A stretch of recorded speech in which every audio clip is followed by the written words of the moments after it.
শক্ত আত্মবিশ্বাস এবং শক্ত কনফিডেন্স যদি দেখতে চান তাহলে দুটো জাতিকে দেখবেন, একটার নাম হিন্দু আর একটার নাম ইহুদি। আপনি বলবেন পৃথিবীর সবচেয়ে দুই নিকৃষ্ট জাতির উদাহরণ দেখতে, বললেন জি। হিন্দুর উদাহরণ এক নম্বর কেন? সারা বাংলাদেশের সীমান্তগুলোতে যখন সমস্যা হচ্ছে, আমাদের যুবকেরা ফেসবুকে ট্রল করতেছে যে ভারতের মানুষের টয়লেট নাই, ভারতের মানুষেরা গোমূত্র পান করে, ইত্যাদি ইত্যাদি ইত্যাদি, অসংখ্য ট্রল। এই দুই আয়াতের যদি আমরা সঠিক অর্থ করি বুঝার স্বার্থে, তাহলে সঠিক অর্থ হচ্ছে, আবারও শুনেন, ওয়াল আসর, শপথ সময়ের, ইন্নাল ইনসানা লাফি খুসর, নিশ্চয় সব মানুষ সময় নষ্ট করে। প্রথমে কি বললাম? প্রথমে বললাম শপথ সময়ের, নিশ্চয় সব মানুষ ক্ষতিগ্রস্ত। এখন কি বললাম? শপথ সময়ের, নিশ্চয় সব মানুষ সময় নষ্ট করে। ইল্লাল্লাযীনা আমানু ওয়া আমিলুস সালিহাত, তবে সময় নষ্ট করে না, সময় নষ্ট করে না শুধুমাত্র যারা ঈমান আনয়ন করেছে, যারা সৎ কাজ করেছে, পরস্পরকে সত্যের দাওয়াত দিয়েছে, ধৈর্যের দাওয়াত দিয়েছে। আর এই কথাটুকু যে সত্য, আমি যে অনুবাদটুকু করছি বা যে ব্যাখ্যাটা দিচ্ছি, তার প্রমাণে আরেকটি আয়াত আপনার সামনে পেশ করি। আল্লাহ সুবহানাহু ওয়া তাআলা পবিত্র কোরআন মাজিদে বলছেন, কাআন্নাহুম ইয়াওমা ইয়ারাউনাহা লাম ইয়ালবাসু ইল্লা আশিয়াতান আও দুহাহা। কঠিন কিয়ামতের মাঠে মানুষেরা দেখবে, আপনি দেখবেন, আমি দেখব, সবাই দেখবেন। কি দেখবেন? যে সবাই সেই দিন দেখবে, ইয়াওমা ইয়ারাউনাহা, দেখবে যে লাম ইয়ালবাসু, তারা দুনিয়াতে বসবাস করেনি, ইল্লা আশিয়াতান আও দুহাহা, হয় এক রাত বসবাস করেছে অথবা এক সকাল বসবাস করেছে। আবারও বলি, আপনাদের অনেকে এখানে উপস্থিত আছেন যাদের বয়স 20, 30, 40, 50, 60, 70। ধরেন এখন আপনি মারা গেলেন, তো আপনি 30 বছর বয়সে মারা গিয়ে কিয়ামতের মাঠে দেখছেন যে আপনি পৃথিবীতে বেঁচে ছিলেন মাত্র একদিন, এক রাত, অথবা এক সকাল, অথবা এক বিকেল। 80 বছর বয়সের বৃদ্ধ চাচা মারা গিয়ে দেখতেছে কিয়ামতের মাঠে, তিনি জানেন যে আমি পৃথিবীতে 80 বছর ছিলাম, অথচ উনি দেখছেন যে উনি পৃথিবীতে মাত্র এক রাত ছিলেন, পৃথিবীতে মাত্র একদিন ছিলেন, পৃথিবীতে মাত্র এক সকাল ছিলেন। আজীব! কেন এরকম? ওই যে ওয়াল আসর ইন্নাল ইনসানা লাফি খুসর, বেঁচেছে তো 80 বছর, কিন্তু পুরোটাই সময় নষ্ট। তো ওই জন্য ওইটার কিয়ামতের মাঠে দেখা যাচ্ছে না, কারণ সবটাই সময় নষ্ট হয়ে গেছে। তো যতটুকু সময় নষ্ট হয়নি অতটুকু মিলে দাঁড়িয়েছে এক দুপুর, এক সকাল, এক দিন, অথবা এক রাত। সারা জীবনের যতটুকু সময় সে নষ্ট করেনি। আল্লাহ কোরআনে বলছে, আমি শুধু অনুবাদ করছি, আল্লাহ সুবহানাহু ওয়া তাআলা কোরআনে বলছেন শপথ সময়ের, নিশ্চয় সব মানুষ সময় নষ্ট করে। আবার আর এক আয়াতে বলছেন অবশ্যই অচিরেই কিয়ামতের মাঠে মানুষ দেখবে তারা পৃথিবীতে বেঁচে ছিল মাত্র একদিন, এক রাত, এক সকাল, এক দুপুর। মানে ওই এক রাত, ওই এক দুপুর, ওই এক সকাল, তার পুরো 80 বছরের জীবন মিলিয়ে যতটুকু সময় কাজে লাগিয়েছিল, সময় নষ্ট করেনি, অতটুকু এক রাত, একদিন, এক সকাল। এবার আপনার মনে প্রশ্ন আসবে, তাহলে শুধু যারা ঈমান আনয়ন করছে, সৎ আমল করছে, পরস্পরকে সত্যের দাওয়াত দিচ্ছে, ধৈর্যের দাওয়াত দিচ্ছে, এরাই কাজ করতেছে, তাহলে কি আমরা বাড়িঘর, স্ত্রী পুত্র, আত্মীয় স্বজন, ব্যবসা বাণিজ্য, কৃষি সব কাজ বাদ দিয়ে শুধু আল্লাহর ইবাদত করব? না হলে তো পুরো সময় নষ্ট হিসেবে ধরা হচ্ছে। এর উত্তর হচ্ছে, আমালে সালেহ, সৎ আমল এক ব্যাপক অর্থবোধক শব্দ। সৎ আমল এরকম কোন শব্দ নয় যে আপনি শুধু সালাত আদায় করলেই সৎ আমল হবে। সৎ আমল এরকম কোন শব্দ নয় যে শুধু কোরআন তেলাওয়াত করলেই সৎ আমল হবে। যেমন আরেকটা উদাহরণ দিয়ে বুঝাই, রিজিক, আমরা মনে করি রিজিক মানে শুধু খাওয়া। এখন আমাকে এক কাপ চা দিল তো হয়তো এটা রিজিক। জি না, আমার যে মেয়ের সাথে বিবাহ হয়েছে সেই স্ত্রী আমার জন্য রিজিক। আমাকে আল্লাহ যে কয়টা সন্তান দিয়েছে, আপনাকে দিয়েছে, সন্তান আপনার জন্য রিজিক। আপনি আজকে সমাজে যে সম্মান ও মর্যাদা অর্জন করেছেন ওটা আপনার জন্য রিজিক। আপনি যে জ্ঞান অর্জন করেছেন এটা আপনার জন্য রিজিক। আপনি যে পদবি অর্জন করেছেন সেটাও আপনার জন্য রিজিক। রাষ্ট্রের যা দায় দায়িত্ব পেয়েছেন সেটাও রিজিক। তো রিজিক যেমন ব্যাপক অর্থবোধক, সৎ আমল তেমন ব্যাপক অর্থবোধক। রাসূলুল্লাহ সাল্লাল্লাহু আলাইহি ওয়াসাল্লাম বলেন, ইন্নাদ দুনিয়া কুল্লুহা মালউনা, পৃথিবী আর পৃথিবীর মধ্যে যা কিছু আছে সবকিছু অভিশপ্ত। অনেক বড় কথা, অনেক ভয়ঙ্কর কথা যে পৃথিবী আর পৃথিবীর মধ্যে যা আছে সবই অভিশপ্ত, তবে যতটুকু আল্লাহর জন্য করা হয়। তো এই যে যতটুকু আল্লাহর জন্য করা হয় এটাও ব্যাপক অর্থবোধক। সৎ আমল এটাও ব্যাপক অর্থবোধক। সেই ব্যাপক অর্থটা কি? সেই ব্যাপক অর্থ হচ্ছে মানুষ যদি নিয়ত ঠিক রাখে, অন্তরের বিশুদ্ধতা ঠিক রাখে, তাহলে তার ব্যবসাও সৎ আমল, তার কৃষি কাজও সৎ আমল, তার সন্তান সন্ততিকে লালন পালন করাও সৎ আমল, তার জেনারেল জ্ঞান অর্জন করা, স্কুল কলেজে পড়াও সৎ আমল। বলেন আল্লাহু আকবার। শুধু নিয়ত ঠিক রাখতে হবে এবং আল্লাহর সন্তুষ্টির জন্য হতে হবে। যেমন ধরেন এখানে যদি কোনো ব্যবসায়ী উপস্থিত থেকে থাকেন, রাসূলুল্লাহ সাল্লাল্লাহু আলাইহি ওয়াসাল্লাম বলছেন, আত-তাজির আস-সাদুক আল-আমিন ইয়াকুনু ইয়াউমাল কিয়ামাহ মা'আন নাবিয়্যিন ওয়াশ শুহাদা। সত্যবাদী, আমানতদার ব্যবসায়ী, আবার শুনেন, সত্যবাদী, আমানতদার ব্যবসায়ী কিয়ামতের মাঠে নবীদের সাথে থাকবে, শহীদদের সাথে থাকবে। তাহলে ব্যবসাও তো সৎ আমল হয়ে গেল। শুধু কি যুক্ত করা হলো? সত্যবাদী ব্যবসায়ী, আমানতদার ব্যবসায়ী। মানে যে ব্যবসা করতে গিয়েও চিন্তা করবে যে আমি আল্লাহর বিধান, আল্লাহর আদেশ মেনে ব্যবসা করব। যে বিবাহ করতে গিয়ে, সন্তান সন্ততি লালন পালন করতে গিয়ে চিন্তা করবে আমি আল্লাহর কথা অনুযায়ী করব। যে কৃষি কাজ করতে গিয়ে চিন্তা করবে আমি আল্লাহর কথা অনুযায়ী করব।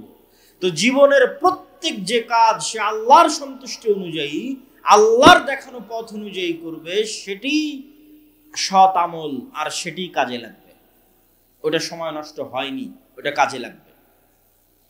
সম্মানিত উপস্থিতি, সময় কেমন গুরুত্বপূর্ণ, সময় কত গুরুত্বপূর্ণ এটা আপনাকে বোঝানোর জন্য একটি উদাহরণই যথেষ্ট। সেটি হচ্ছে, আমি এবং আপনি কোনো জায়গায় বসবাস করি না। আপনার এবং আমার বাড়ি চারঘাটেও নয়, রাজশাহীতেও নয়, নওদাপাড়াতেও নয়, ডাঙ্গিপাড়াতেও নয়, বাংলাদেশেও নয়। এবং এটি বিজ্ঞানের দৃষ্টিতে বাস্তব, যেটা এখন আমি বলতেছি। আমার এবং আপনার বাড়ি হচ্ছে যেই সালে জন্মগ্রহণ করেছি আর যেই সালে মৃত্যুবরণ করব, এই সময়টুকুর মধ্যে আমরা বসবাস করি। তার কারণ, এই চারঘাটের মাটিতে আজ থেকে 500 বছর আগেও মানুষ ছিল না? ছিল না? ছিল। তো ওরা যদি চারঘাটেই বসবাস করবে তো আজ নাই কেন? তার মানে ওরা আসলে চারঘাটে বসবাস করেনি, সময়ে বসবাস করেছে। একটা নির্দিষ্ট সময়ে আল্লাহ তাদেরকে পাঠিয়েছিলেন, ওই সময় চলে গেছে, তারাও চলে গেছে। তো আমরাও এক নির্দিষ্ট সময় নিয়ে পৃথিবীতে এসেছি, এই নির্দিষ্ট সময় চলে যাবে, আমরাও চলে যাব। আর আল্লাহ সময়ের শপথ এমনি করেননি। ওয়াল আসর, শপথ সময়ের শপথ এমনি করেন। সময় জিনিসটা অতি গুরুত্বপূর্ণ, এই জন্য সময়ের শপথ করা আছে। এবং সময় আল্লাহর আশ্চর্যজনক সৃষ্টিগুলোর একটা সৃষ্টি। সময় কত আশ্চর্যজনক সৃষ্টি! সময়ের আশ্চর্যজনকতা যদি আপনি বুঝতে চান, তাহলে এতটুকু বুঝতে হবে যে সময় আপেক্ষিক। সব বিজ্ঞানের ছাত্ররা জানে যে সময় আপেক্ষিক। আর আপনাকে উদাহরণ দিলে আপনিও বুঝবেন যে হ্যাঁ, সত্যি সময় আপেক্ষিক। আমি পায়ে হাঁটতেছি, আমার জন্য সময় একরকম, যে ট্রেনে যাচ্ছে তার জন্য সময় একরকম, যে বিমানে যাচ্ছে তার জন্য সময় একরকম। কিন্তু দুঃখজনক হচ্ছে আমি পায়ে হেঁটেও, বিমানে চলেও, ট্রেনে চলেও আলোর গতিতে চলতে পারছি না। এই জন্য সময়ের বাধ্যবাধকতার মধ্যেই বসবাস করতেছি। আমি কিন্তু সময়ের বাধ্যবাধকতা পার হয়ে যেতে পারবো, এই জন্য সময় আপেক্ষিক। যদি আমি সময় আলোর গতিতে চলতে পারতাম, অথবা আলোর চেয়ে বেশি গতি ধারণ করতে পারতাম, তাহলে আমি সময়কে বিজয় করে নিতাম। এবং বিজ্ঞানীরা প্রমাণ করেছে যে আপনার এই পৃথিবীতে সময়ের দ্রুততার গতি কি? 24 ঘন্টা। 24 ঘন্টায় একদিন এক রাত, এটা হচ্ছে পৃথিবীতে সময়ের দ্রুততার গতি। এই গতি যদি আর অন্য কোনো গ্রহে এর চেয়ে কম অথবা বেশি হয়, তাহলে এখান থেকে একটা মানুষকে উঠিয়ে যদি আমরা ওই গ্রহে পাঠিয়ে দিই, ধরেন কোনো একটা সিস্টেমে পাঠিয়ে দিলাম, ওই মানুষ ওই গ্রহে আর 50 বছর থেকে যদি পৃথিবীতে আগমন করে, তাহলে ওর আর যে সমবয়সী বন্ধু ছিল তাদের চেহারা আর ওর চেহারা মিলবে না। দেখা যাবে ওর সমবয়সী বন্ধু বৃদ্ধ হয়ে গেছে, আর দেখা যাবে ও তখনও যুবক আছে। কেননা ওর জন্য সময় ভিন্নভাবে অতিক্রম হয়েছে, কেননা ও এমন জায়গায় ছিল যেখানে সময়ের গতি ছিল ভিন্ন।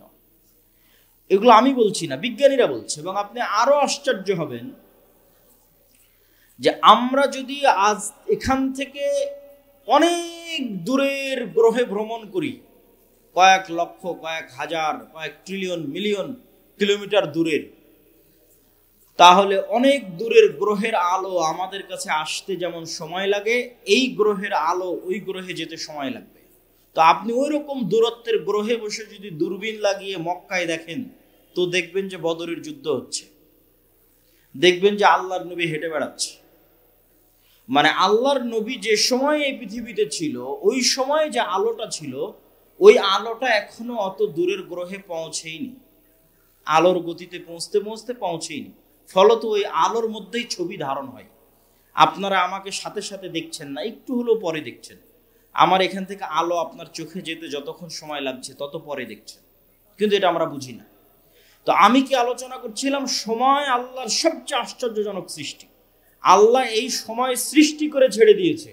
এই সময়ের মধ্যেই মানুষ আসবে, সময়ের মধ্যে মানুষ শেষ হয়ে যাবে, আর এই সময়ের মধ্যেই পৃথিবী শেষ হয়ে যাবে। পৃথিবী শেষ হওয়ার পর সময় কেমন হবে তার কোনো গ্যারান্টি নেই। আল্লাহর নবী নিজেই বলছেন যে পৃথিবীর 50,000 বছরের সমান একদিন হতে পারে কিয়ামতের দিন। তা আল্লাহর নবী তো বলে গেলেন সময় আপেক্ষিক। উনি তো প্রমাণ করে গেলেন যে কেমনে কিয়ামতের একদিন পৃথিবীর 50,000 বছরের সমান হতে পারে। মানে তখন সময়ের ডেফিনিশন, সময়ের সংজ্ঞা তখন ভিন্ন। এখন পৃথিবীর জন্য আল্লাহ সময় করে দিয়েছে 24 ঘন্টা একদিন এক রাত। এটা আল্লাহর সৃষ্টি। এই জন্য অনেক জায়গায় গিয়ে দেখবেন মানুষ প্রশ্ন করে, ভাই সৌদি আরবে লাইলাতুল কদর ছিল, আজ এখানে কেমনে লাইলাতুল কদর হয়? বলে আল্লাহ প্রতি রাতে কিভাবে নিচের আসমানে নেমে আসে? সারাদিন সারা পৃথিবীতে তো নিচের আসমান হতেই থাকে, সারাদিন সারা পৃথিবীতে তো শেষ রাত আসতেই থাকে। তো এই শেষ রাত আর এই 24 ঘন্টার দিন রাত আপনার জন্য। আল্লাহ সুবহানাহু ওয়া তাআলা এই ধরনের সময়ের বাইন্ডিংস এর ঊর্ধ্বে। আল্লাহর নবী সময়ের এই লিমিটেশনকে অতিক্রম করেছিলেন বলেই এক রাতে কাবা থেকে মসজিদে আকসা, মসজিদে আকসা থেকে সপ্তম আসমান, আবার সপ্তম আসমান থেকে কাবা, ফজর হওয়ার আগে ফিরে এসেছেন। মানে ওনার জন্য সময়ের সংজ্ঞা তখন বাতিল হয়ে গেছিল। উনি যে বাহনে আরোহণ করেছিলেন তা আলোর গতির চেয়ে দ্রুততর ছিল, ফলত উনি সময়কে অতিক্রম করে চলে গেছেন, অতিক্রম করে সফর শেষ করে এসেছেন, কিন্তু পৃথিবীতে সময় তার গতিতে চলতেছে, আর উনি সময়ের গতিকে অতিক্রম করে চলে গেছেন। সম্মানিত উপস্থিতি, তাহলে সময় আমাদের জীবন। আমরা সময় নিয়ে খেলতেছি মানে আমাদের জীবন নিয়ে খেলতেছি। আমাদেরকে আল্লাহ সুবহানাহু ওয়া তাআলা যে নির্দিষ্ট সময় দিয়ে পাঠিয়েছে, এই সময়টুকু আমাদের জীবন। এই জন্য এই সময়ের হিসাব আল্লাহ সুবহানাহু ওয়া তাআলা নেবেন। রাসূলুল্লাহ সাল্লাল্লাহু আলাইহি ওয়াসাল্লাম বলেন, নি'মাতানি মাগবুনুন ফীহিমা কাসীরুম মিনান নাস। পৃথিবীর দুইটা নিয়ামত, যে দুইটা নিয়ামত সম্পর্কে পৃথিবীর সব মানুষ সবচেয়ে গাফেল। এক as-সিহ্হাহ, সুস্বাস্থ্য, ওয়াল ফারাগ, অবসর সময়। পৃথিবীর মানুষেরা সবচেয়ে গাফেল তার স্বাস্থ্য নিয়ে, পৃথিবীর মানুষেরা সবচেয়ে গাফেল তার সময় নিয়ে। স্বাস্থ্য নিয়ে গাফেল দেখেই তো রাত দিন বিড়ি টানে। মানে যে ব্যক্তি বিড়ি এবং সিগারেট খায় সে কি স্বাস্থ্যের নিয়ামতের মূল্য করে না মূল্যায়ন করে না। সে আল্লাহর দেওয়া এক নিয়ামতকে চোখের সামনে নষ্ট করতেছে। মাদকতার মধ্যে নিমজ্জিত থেকে, নেশার মধ্যে নিমজ্জিত থেকে তার লিভার, তার পাকস্থলী, তার শ্বাসযন্ত্র নষ্ট করে দিচ্ছে। আর ঠিক আর একদিকে একদল যুবক আছে যারা জুয়া, free fire, PUBG, Facebook, YouTube, Twitter, TikTok নিয়ে ব্যস্ত। তো তাদের কাছে কি সময়ের মূল্য আছে? নাই। ওটাই আল্লাহর নবী বলছেন পৃথিবীর মানুষ সবচেয়ে অবমূল্যায়ন করে আল্লাহর দুটো নিয়ামতকে, এক সময়কে আর এক স্বাস্থ্যকে।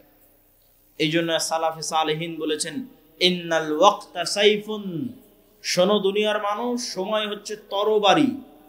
তুমি যদি এই তরবারিকে না কাটো, এই তরবারি একদিন তোমাকে কেটে দিবে। তার মানে প্রতি সেকেন্ডে সময় আপনাকে কাটতেছে। তরবারি প্রতি সেকেন্ডে আপনি সময় দ্বারা জবাই হচ্ছেন। তো আপনি যদি এই প্রতি সেকেন্ড সময়কে কাজে না লাগান, তো একদিন এই তরবারি আপনাকে পরিপূর্ণরূপে কেটে ফেলে দিবে। শেষ, জীবন শেষ হয়ে যাবে, লাইফ শেষ হয়ে যাবে। তখন আর আফসোস করেও কিছু করার থাকবে না। আর সে আফসোসের কথা আমি না, আল্লাহ সুবহানাহু ওয়া তাআলা কোরআন মাজিদে বলছেন ওয়া আনফিকু মিম্মা রাযাকনাকুম মিন ক্বাবলি আন ইয়াতিয়া আহাদাকুমুল মাউত। দুনিয়ার মানুষ, তোমরা আল্লাহর রাস্তায় ব্যয় করো মৃত্যু আসার আগেই। কেন? যেই দিন মৃত্যু আসবে সেই দিন বলবে রব্বি লাউলা আখারতানি ইলা আজালিন করিব, আল্লাহ আর একটু যদি সময় বাড়িয়ে দিতেন, আর 1 মিনিট, 1 সেকেন্ড, 10 মিনিট যদি সময় বাড়িয়ে দিতেন, ফাআসসাদদাকা ওয়া আকুম মিনাস সালিহিন, তাহলে কিছু ভালো আমল করে সৎ কর্মশীল বান্দাদের অন্তর্ভুক্ত হয়ে যেতাম। তখন আল্লাহ উত্তরে বলছেন ওয়ালা ইউআখিরাল্লাহু নাফসান ইযা জাআ আজালুহা, আল্লাহ তো সময় সেট করে ছেড়ে দিয়েছেন। আমি আগেই প্রমাণ করে নিয়েছি যে সময় আল্লাহর সৃষ্টি এবং ব্যতিক্রম ভয়ঙ্কর সৃষ্টি। এটা সৃষ্টি করে ছেড়ে দেওয়া হয়েছে। আর এই সময়ের মধ্যে মানুষ আসবে, মানুষ যাবে। মানুষ পৃথিবীতে বাস করে না, ওই সময়ে বাস করে। আর এই সময় মানুষের জীবনকে শেষ করে দিবে। তো আল্লাহ ওইটাই বলছেন যে আমি তো সময় সৃষ্টি করে ছেড়ে দিয়েছি। যেই দিন তোমার সময় চলে আসবে যাওয়ার, সেই দিন তো আর 1 সেকেন্ডও দেরি হবে না। লা ইউআখিরাল্লাহ, আল্লাহ 1 সেকেন্ডও দেরি করবেন না যেই দিন তোমার যাওয়ার সময় চলে আসবে। সম্মানিত উপস্থিতি, তাহলে সময় আমাদের জীবনকে প্রতিদিন ধ্বংস করে দিচ্ছে, কাটতেছে, কিন্তু আমরা সৎ আমল করতেছি না। কিন্তু যেই দিন সময় ঘনিয়ে আসবে সেই দিন আমরা আফসোস করলেও সৎ আমল করার সুযোগ থাকবে না। এই জন্য রাসূলুল্লাহ সাল্লাল্লাহু আলাইহি ওয়াসাল্লাম আরেক হাদিসে স্পষ্ট করে বলছেন ইগতানিম খামসান ক্বাবলা খামসিন, দুনিয়ার মানুষ 5টা জিনিসের পূর্বে 5টা জিনিসকে মূল্যায়ন করো। হায়াতাকা ক্বাবলা মাউতিক, মৃত্যু আসার পূর্বেই যতদিন বেঁচে আছো এই বেঁচে থাকাকে মূল্যায়ন করো। সিহহাতাকা ক্বাবলা সাকামিক, অসুস্থ হওয়ার আগে যতদিন সুস্থ আছো এই সুস্থ থাকাকে মূল্যায়ন করো। ওয়া ফারাগাকা ক্বাবলা শুগলিক, ব্যস্ত হওয়ার আগে যতটুকু সময় অবসর পেয়েছো এই অবসর সময়কে কাজে লাগাও। ওয়া শাবাবাকা ক্বাবলা হারামিক, বৃদ্ধ হওয়ার আগে যুবক আছো এই যুবক বয়সকে কাজে লাগাও। ওয়া গিনাকা ক্বাবলা ফাকরিক, দরিদ্র হয়ে যাওয়ার আগে হাতে কিছু টাকা পয়সা আছে এই টাকা পয়সা, এই সামর্থ্যকে মূল্যায়ন করো। সম্মানিত উপস্থিতি, আল্লাহ সুবহানাহু ওয়া তাআলা যে 24 ঘন্টা সময় দেন, আজকের দিনেও যে 24 ঘন্টা সময় দিয়েছেন, চারঘাটের একজন রিক্সা চালককে দিয়েছেন, চারঘাটের আজকের অনুষ্ঠানের সভাপতি, প্রধান অতিথি, প্রধান বক্তা তাদেরকেও দিয়েছেন। আজকে কেউ 24 ঘন্টার কম সময় পেয়েছেন? কেউ পেয়েছেন 24 ঘন্টার কম সময়? এটা আল্লাহ করেন না। আল্লাহ নিয়ামত সবাইকে দিয়েছেন 24 ঘন্টা। আর এই 24 ঘন্টার মধ্যে সবচেয়ে দামি, সবচেয়ে গুরুত্বপূর্ণ সময় হচ্ছে সকাল। সবচেয়ে দামি, সবচেয়ে গুরুত্বপূর্ণ সময় কখন? রাসূলুল্লাহ সাল্লাল্লাহু আলাইহি ওয়াসাল্লাম বলেন ইন্নাল্লাহা জাআলা লিহাদিহিল উম্মাতা আল বারাকাতা ফি বুকুরিহা, আল্লাহ আমার উম্মতের জন্য বরকত রেখেছেন সকালে। আল্লাহর নবী বলেন আল্লাহ আমার উম্মতের জন্য বরকত রেখেছেন সকালে। আমি যুবক এবং ছাত্রদের উদ্দেশ্য করে বলতে চাই, তোমরা এখান থেকে উঠে গিয়ে গুগলে সার্চ করো, চ্যাট জিপিটিতে সার্চ করো, আজকের বিশ্বের যারা টপ লেভেলের ধনী, আজকের বর্তমান বিশ্বের যারা সবচেয়ে সাকসেসফুল মানুষ, তারাও তাদের জীবনী ঘেটে দেখো তারা কখন ঘুম থেকে উঠে। দেখবা 90%-এরও বেশি সফল মানুষ সকালে ঘুম থেকে উঠে। আর আমাদের মুসলমানেরা, বিশেষ করে যুবক এবং ছাত্ররা, ঘুম থেকে উঠতে উঠতে রাত 10টা, সকাল 10টা 11টা। কেননা ঘুমিয়েছেই তো, ফোন চালাতে চালাতে ঘুমিয়েছে কয়টায়? 2টে 3টে, অথবা জুয়া খেলতে খেলতে ঘুমিয়েছে রাত 2টে রাত 3টে। যখন ফজরের আজান হয় তখন ঘুমাতে যায়। বলেন নাউজুবিল্লাহ। তাহলে সারা দিনের সবচেয়ে বরকতময় সময় ঘুমিয়ে কাটায়। এই জন্য ইবনুল কাইয়িম রাহিমাহুল্লাহ বলছেন, আমাদের সালাফে সালেহিন লা ইয়ানামুনা বা'দা সালাতিল ফজর, আমাদের সালাফগণ ফজরের সালাতের পর ঘুমাতেন না। ওয়ালাউ ফি শিদ্দা ও ফি সফর, যদিও সফরে থাকতেন, কষ্টের মধ্যে থাকতেন তাও না। যদিও রাত জাগতেন তাও না। তাহলে রাত জাগলে কি করতেন, সফরে থাকলে কি করতেন? দেখেন উনি সমাধান দিচ্ছে। বলছে ইয়ান্তাজিরুনা ইলা তুলুইশ শামস, যদি খুব কঠোর পরিশ্রম করে রাত জেগেছে, ঘুমাতে হবে, কিছু করার নাই। সারা রাত সফর দিয়েছে, ঘুমাতে হবে, কিছু করার নাই। তো তখনও তারা অপেক্ষা করতেন সূর্য ওঠা পর্যন্ত, কষ্ট করে হলেও সূর্য ওঠা পর্যন্ত জেগে থাকতেন। সূর্য উঠলে তারপরে ঘুমাতে যেতেন। কেননা সূর্য ওঠার আগ পর্যন্ত এই সময় কি অবতীর্ণ হচ্ছে? কথা বলে না যে কি অবতীর্ণ হচ্ছে? বরকত অবতীর্ণ হচ্ছে। এই জন্য সালাফে সালেহিন সূর্য উঠা না পর্যন্ত সফরে থাকলেও তারা ঘুমাতেন না। আমরা মুসলমানেরা আজকে এত পিছিয়ে, এত অবহেলিত, তার সবচেয়ে বড় কারণগুলোর একটা বড় কারণ হচ্ছে, একে তো মুসলমানদের কাছে সময়ের কোনো মূল্য নাই। পৃথিবীর সবচেয়ে বেশি সময় নষ্ট করার মতো সময় আছে মুসলমানদের কাছে, আর বাংলাদেশের বাঙালিদের কাছে তো আরো বেশি। শেখ আব্দুর রাজ্জাক বিন ইউসুফ কিন্তু এমনি বলেন না যে আপনারা ওই রাস্তাঘাটে বসে আড্ডা পিটিয়েন না, মানে যার সময়ের দাম নাই সেই রাস্তাঘাটে বসে আড্ডা পিটে। আর আমি ইংল্যান্ডে দেখেছি, ইউরোপে দেখেছি যে আড্ডা বলতে কি, বই পড়া। আপনি ট্রেনে সফর করবেন তাও দেখবেন মানুষ বই পড়ছে, এয়ারপোর্টে বিমানবন্দরে যাবেন বিমানে দেখবেন তাও মানুষ বই পড়ছে।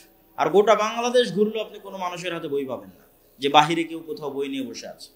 বরং সব জায়গায় চলতেছে গীবত, আড্ডা, নিন্দা। আর গণতান্ত্রিক রাজনীতি এত জঘন্য, এত নিকৃষ্ট যে মানুষকে গীবত করাই শেখায়। আর আমাদের আলেম ওলামা এবং দ্বীনী ভাইদের জন্য আরো বড় অ্যালার্মিং, আরো বড় ভয়ঙ্কর অ্যালার্মিং, যে যারা দ্বীনের কথা বলে, কোরআনের কথা বলে, হাদিসের অনুসারী বলে নিজেদের দাবি করে, তারাও গল্পে বসলে একটা কোরআনের আয়াত নিয়ে গল্প করে না, একটা আল্লাহর নবীর হাদিস নিয়ে গল্প করে না। এরাও গল্প করে কোন বক্তা কি বললো, কে কার বিরুদ্ধে লেগে গেল, দিয়ে সবাই সময় নষ্ট করতেছে। কেউ প্রোডাক্টিভ কিছু করতেছে না, যেই কাজ দিয়ে দেশ ও জাতির কোনো উপকার হবে এটা কেউ করতেছে না। তাহলে আপনার জাতি উন্নত হবে কি হবে, কিভাবে? সম্মানিত উপস্থিতি, ফজর এবং সকাল যে অতি গুরুত্বপূর্ণ, অতি প্রয়োজনীয়, সে সম্পর্কে পবিত্র কোরআনের কিছু আয়াত আপনাদের সামনে তুলে ধরতে চাই। যে আল্লাহ সুবহানাহু ওয়া তাআলা শুধু সকালকে লক্ষ্য করে কতগুলো আয়াত বলেছেন। ওয়াল ফজর ওয়া লায়ালিন আশর, সূরা ফাজর শুরু করছেন আল্লাহ যে শপথ সকালের, শপথ ফজরের। আল্লাহ সুবহানাহু ওয়া তাআলা আরেক জায়গায় বলেন ওয়াদ-দুহা, শপথ সকালের। আরেক আয়াতে আল্লাহ সুবহানাহু ওয়া তাআলা বলেন ওয়াস-সুবহি ইযা তানাফফাস, শপথ সকালের, যখন সকাল প্রস্ফুটিত হয়।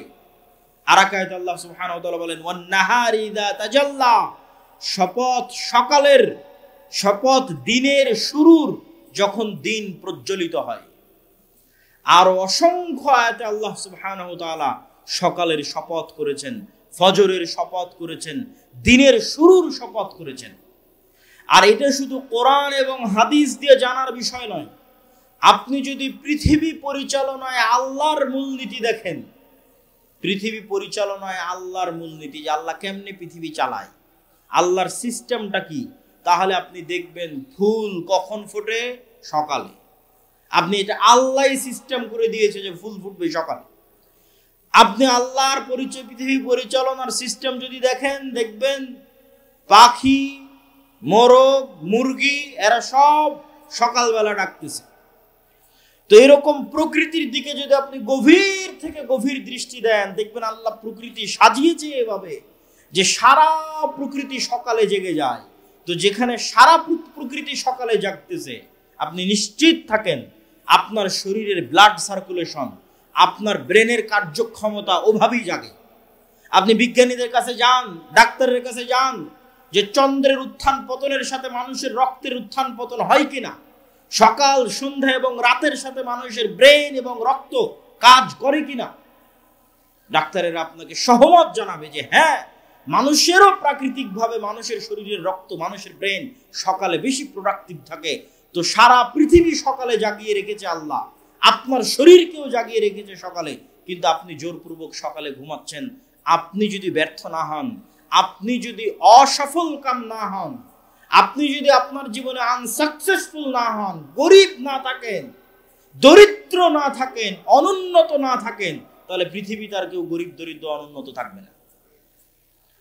আর যদি আপনি সকালকে একবার কাজে লাগানো শুরু করেন, একবার, যে কোনো ছাত্র, যে কোনো ব্যবসায়ী, যে কোনো কৃষক যে বলবে যে না আমি ফজরের সালাতে উঠব এবং ফজরের পরের এই সময়কে কাজে লাগাবো, তাকে ধনী হতেই হবে। এটি নিয়ম পৃথিবীর।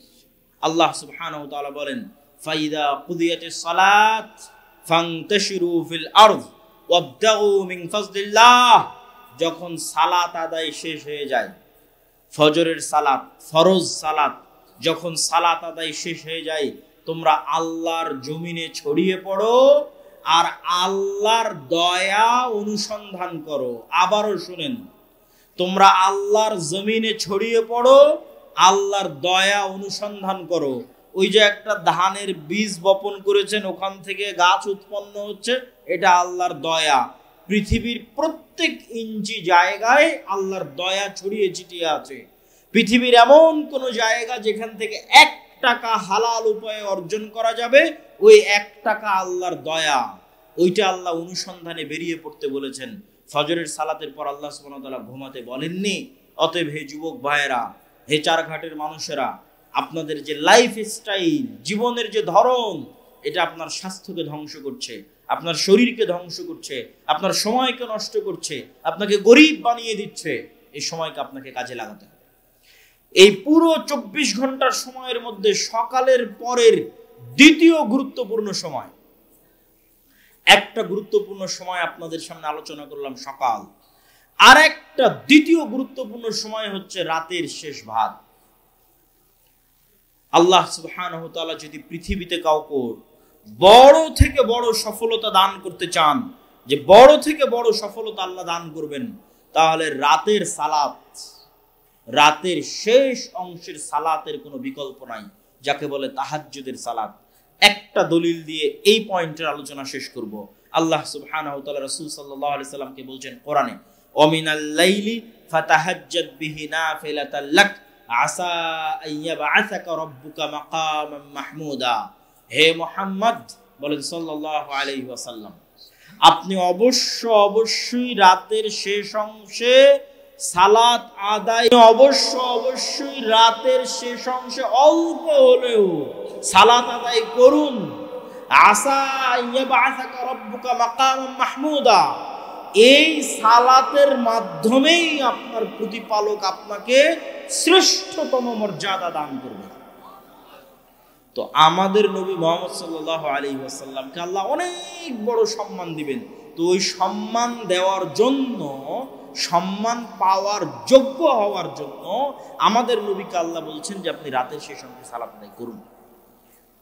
আগের যুগের মুসলমানদের পায়ের নিচে রোমান সাম্রাজ্য আর পারস্য সাম্রাজ্যের মতো বড় বড় সাম্রাজ্য এমনি ধুলাই ধূসরিত হয়ে যায়।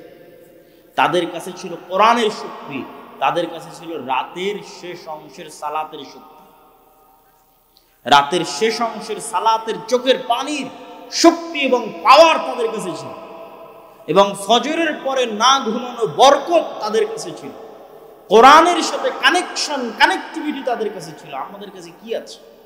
আমরা জীবন যাপন করছি, ঘুম থেকে উঠছি এবং ঘুম যাচ্ছি পশুর মতো। তারপরেও যে আল্লাহ সুবহানাহু ওয়া তাআলা আমাদেরকে বাঁচিয়ে রেখেছেন, এই অবস্থায় রেখেছেন, আল্লাহর শুকরিয়া। কিন্তু আমাদের ওইরকম কোনো যোগ্যতাই নাই। আমরা ঘুম থেকে উঠছি পশুর মতো, ঘুমাতে যাচ্ছি পশুর মতো। সম্মানিত অবস্থায় আমরা আলোচনা করছিলাম সময়ের গুরুত্ব সম্পর্কে। এবার এই সময়ের গুরুত্বের শেষ পয়েন্ট, তারপরে আমার বক্তব্যের দ্বিতীয় অংশে চলে যাব, ইসলামী রাষ্ট্র। সময়ের গুরুত্বের শেষ পয়েন্ট হচ্ছে সময়কে আপনি কাজে লাগাবেন কিভাবে। এর ওপর আজকের আধুনিক বিশ্বে অসংখ্য বই পুস্তক তৈরি হয়েছে, যার নাম দিয়েছে ইংরেজিতে টাইম ম্যানেজমেন্ট, সময়কে ম্যানেজ করা। তো অসংখ্য বুদ্ধি, উপায়, কৌশল সব দেওয়া আছে। কিন্তু আমি আপনাকে বলবো, ইসলাম নিজেই একটা টাইম ম্যানেজমেন্ট। ইসলাম নিজেই একটা টাইম ম্যানেজমেন্ট, আর এটা হতে হবে। কেননা আল্লাহ তো সময়কে সৃষ্টি করে ছেড়ে দিয়েছে। এই সময়ই মানুষের জীবন, এই সময়েরই আল্লাহ হিসাব নিবে। এই সময়ের মধ্যে মানুষ হারিয়ে যাবে। মহাকালের গর্ভে হাজার হাজার লক্ষ লক্ষ কোটি কোটি মানুষ হারিয়ে গেছে, আবার মহাকালের গর্ভে আমরা হারিয়ে যাবো। এই মহাসময়ই তো সব কিছু। তো এই জন্য সময়ের গুরুত্ব তো ইসলামে থাকবেই। তারপর আপনাদের বুঝানোর সুবিধার্থে বলি, ইসলামের কোন ইবাদতটা সময়ের সাথে সম্পৃক্ত নয়? আপনি নিজে বসে থেকে এখন চিন্তা করেন যে ইসলামের কোন ইবাদতটা টাইমের সাথে রিলেটেড নয়। যেমন 5 ওয়াক্ত সালাত, এটা কি সময়ের সাথে সম্পৃক্ত না সম্পৃক্ত না? না এমনি এক সময় উঠে একবারে 5 ওয়াক্ত সালাত আদায় করে নিলাম, হয়ে গেল? এইটা কিন্তু হবে না। যে আমি ঠিক আছে এখন 10টা বাজে, এই 10টার সময় 5 ওয়াক্ত সালাত সমান যতগুলো রাকাত হয় তার সব একবারে পড়ে নিলাম, সারাদিনের নামাজ শেষ। এরকম কোনো ফতোয়া আছে? তাহলে প্রত্যেক সালাতের নির্দিষ্ট সময় আছে না? প্রত্যেক সালাতের সময় আছে, মানে ওই সময়টা তো চলে যাচ্ছে, সেভ হয়ে যাচ্ছে। ওই সময়ের মধ্যে আপনি কি করলেন? ওই সময়টুকুর মধ্যে আপনার একটা সালাত থাকা লাগবে। আপনার জীবন থেকে একটা সময় রানিং, আল্লাহ মহাকাল সৃষ্টি করে দিয়েছে, দৌড়াচ্ছে, হাজার হাজার কোটি কোটি কিলোমিটার গতিতে দৌড়াচ্ছে, যেটা আমি দেখতে পাচ্ছি 24 ঘন্টা। এই দৌড়ানোর মধ্যে আমার একটা কাজ থাকতে হবে। সকালে ফজর, দুপুরে জোহর, বিকেলে আসর, মাগরিব, সন্ধ্যায়, রাতে এশা। এগুলো একটা করে ছুটে গেল, মানে ওই সময়টা গ্যাপ চলে গেল, মানে ওই সময়ে আর আমার নামে কোনো নামাজ নেই। গ্যাপ, সময় কিন্তু সেভ হয়ে গেছে, সময় কিন্তু পার হয়ে গেছে, কিন্তু আমার নামে কোনো সালাত নাই। তো ইসলাম নিজেই একটা টাইম ম্যানেজমেন্ট। এখানে এমন একটা ইবাদত আপনি আমাকে দেখান যে ইবাদতের সময় দেওয়া নেই। আপনি যদি রমজানের কথা বলেন, আপনি যদি সাহারির কথা বলেন, আপনি যদি ইফতারির কথা বলেন, আপনি যদি ঈদের কথা বলেন, ঈদের নামাজের কথা বলেন, ঈদের নামাজ কখন পড়তে হবে, আপনি যদি কুরবানির কথা বলেন, কুরবানি কখন দিতে হবে, সিয়াম কখন শুরু হবে, নফল সিয়াম, সপ্তাহের সিয়াম, মাসের সিয়াম, প্রত্যেকটা ইবাদত সময়ের সাথে সম্পৃক্ত। যাকাতের কথাও যদি বলেন, যাকাতের হিসাব, ওটাও বছর, ওটাও সময়ের সাথে সম্পৃক্ত। হজের কথা যদি বলেন, হজ কখন করবেন, ওটাও সময়ের সাথে সম্পৃক্ত। সম্মানিত উপস্থিতি, তো ইসলাম নিজেই একটা টাইম ম্যানেজমেন্ট। কেউ যদি ইসলামকে শুধু অনুসরণ করে, চোখ বন্ধ করে, তো ওর সময় নষ্ট কম হবে। তার শুধু একটা উদাহরণ দিই যুবক এবং ছাত্রদের জন্য। যে ধরেন আপনি ফজরের সালাত পড়ে যুবকেরা হয়তো গেম খেলতে বসে গেছে, হয়তো কোথাও খেলা দেখতে বসে গেছে, হয়তো জুয়ার আড্ডায় গেছে।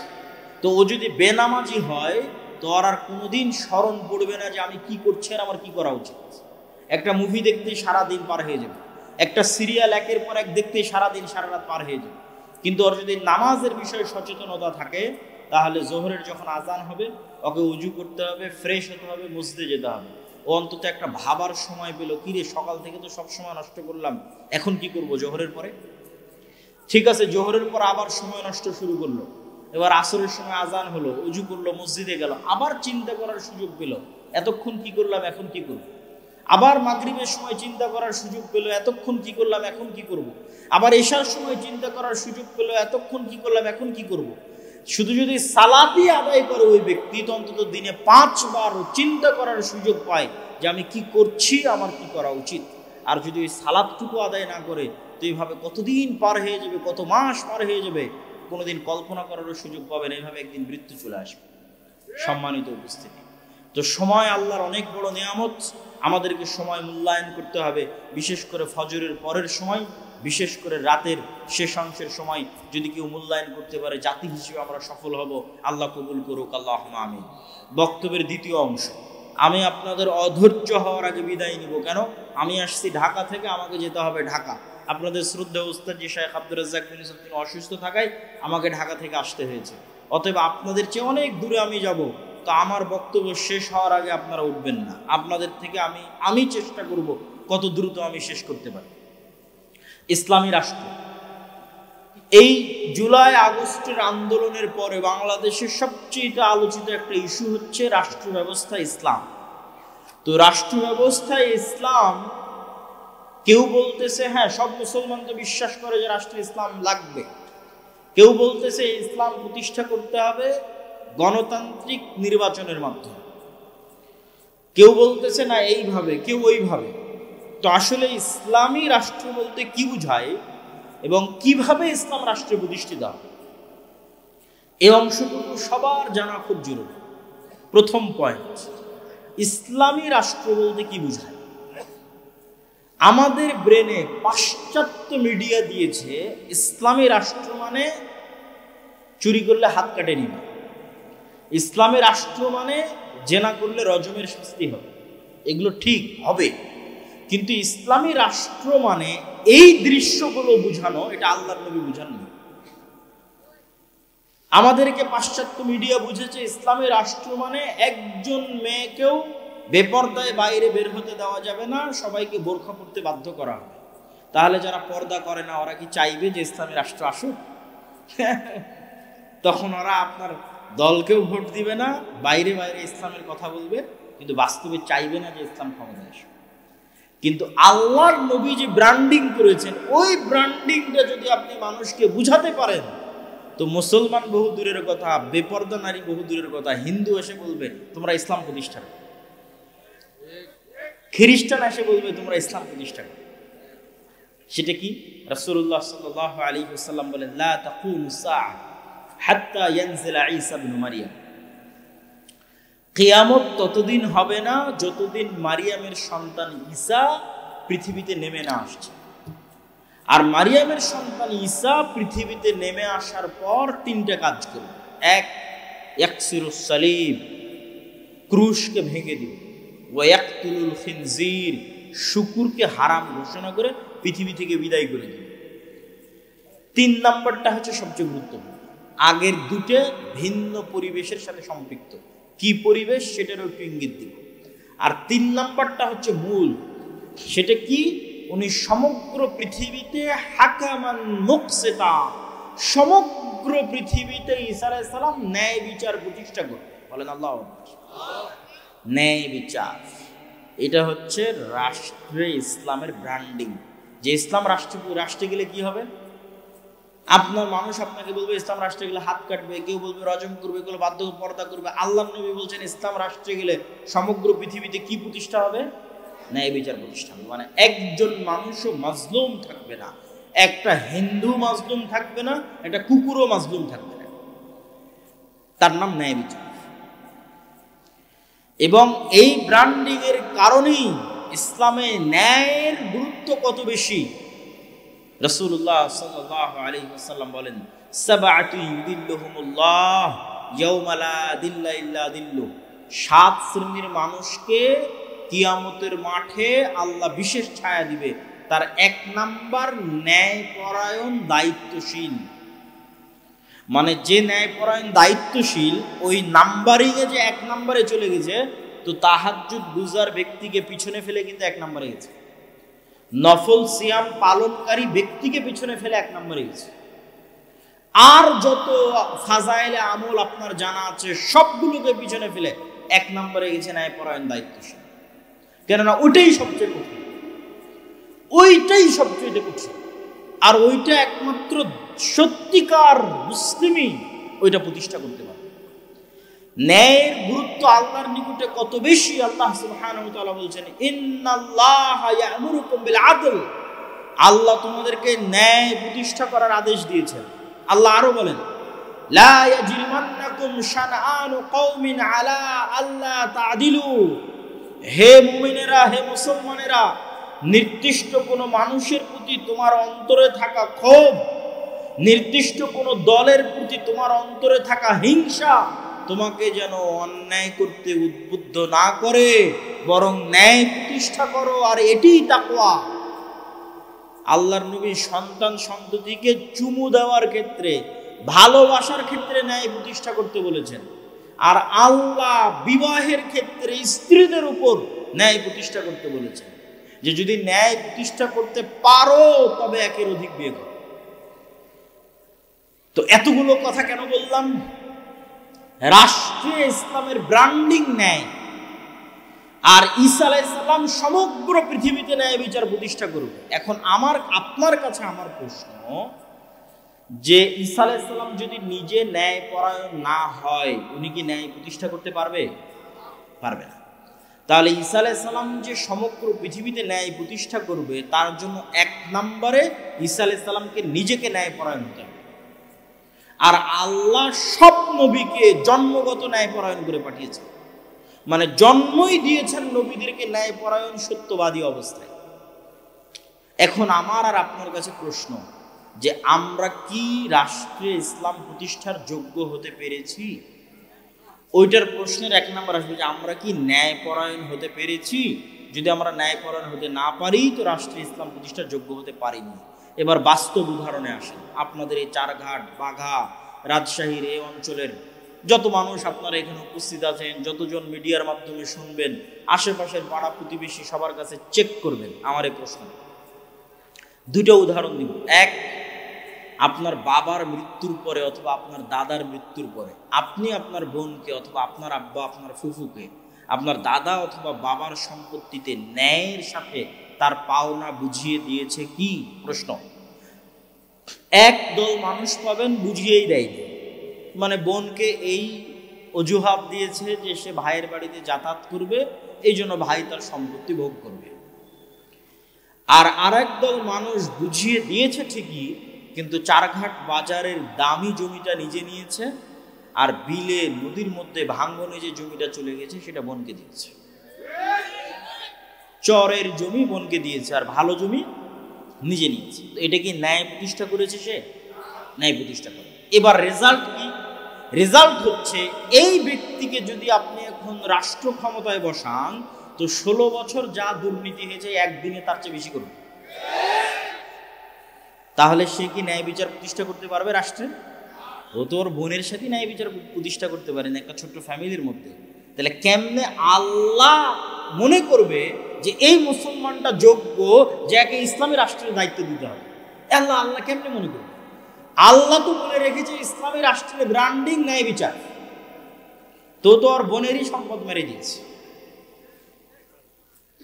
উদাহরণ 2, চারঘাট, বাঘা সহ আশেপাশের অঞ্চলে অসংখ্য জায়গায় বিবাহ হচ্ছে যৌতুকের ভিত্তিতে, হচ্ছে না? হচ্ছে। তাহলে যে যুবক তার স্ত্রী বা স্ত্রীর পরিবারের নিকট থেকে যৌতুক বাবদ টাকা গ্রহণ করেছে, সেটা প্রকাশ্যে হোক অথবা ছলে বলে কৌশলে হোক। ছলে বলে কৌশলে মোটরসাইকেল নিয়েছে, নাইনি? নিয়েছে। ফ্রিজ নিয়েছে, এসি নিয়েছে। তো ছলে বলে কৌশলে হোক, প্রকাশ্যে হোক, সে আর এক মানুষের সাথে, আর এক পরিবারের সাথে অন্যায় করেছে। এটা অন্যায়, এটা মানুষের সাথে সম্পর্কিত অন্যায়। তো যার হাত থেকে তার স্ত্রীর পরিবার বা তার স্ত্রীর পিতা ন্যায় পায়নি, ওই ব্যক্তিকে আপনি রাষ্ট্র ক্ষমতায় বসিয়ে দিলে ও গত 16 বছর যা দুর্নীতি হয়েছে তা 1 ঘন্টাতেই করে। 1 ঘন্টাতে অতটি টাকা কিভাবে চুরি করা যায় তার চেষ্টা করে। কেননা সে তো তার শ্বশুরের সম্পদ দেখে লোভ সামলাতে পারে। তাহলে এই মুসলমানের রাষ্ট্রের ন্যায় প্রতিষ্ঠার যোগ্য? তাহলে এই মুসলমানদের হাত দিয়ে আল্লাহ রাষ্ট্রে ইসলামকে বসাবেন, তো ইসলামেরই তো কলঙ্ক হয়ে যাবে। সম্মানিত উপস্থিতি, তাহলে আবারও চলে আসে রাষ্ট্রে ইসলাম প্রতিষ্ঠার ব্র্যান্ডিং ন্যায় বিচার। তাহলে যে মুসলমান ন্যায় প্রতিষ্ঠা করার যোগ্য, ওই মুসলমানই রাষ্ট্র ইসলাম প্রতিষ্ঠা করার যোগ্য। তাহলে মুসলমান ন্যায় প্রতিষ্ঠা করার যোগ্য নয়। দুই, আজকের যুগের মুসলমানদের আরেকটা বড় সমস্যা হচ্ছে, আজকের যুগের মুসলমানেরা সত্য বলা জানে না, আর মিথ্যা বললে কখনো নেতা হওয়া যায় না। মিথ্যা বলে কেউ নেতা হতে পারে না, সত্যই মানুষকে নেতা বানায়। তো আজকের যুগের মুসলমানেরা যে পরিমাণ মিথ্যার সাথে সম্পৃক্ত, আজ থেকে 1400-1450 বছর আগের মক্কার কাফের মুশরিকদের চরিত্র সত্যের দিক থেকে এই মুসলমানদের চেয়ে ভালো ছিল। দুটো উদাহরণ যে তারা সত্যের দিক থেকে আপনার আমার চেয়ে ভালো ছিল। এক, আবু তালেব, আল্লাহর নবীর চাচা। আবু তালেব হচ্ছে আব্দুল মুত্তালিবের সন্তান। আব্দুল মুত্তালিব যখন জীবিত ছিল আব্দুল মুত্তালিব নেতা, আব্দুল মুত্তালিব মারা গেছে, এখন আবু তালেব নেতা।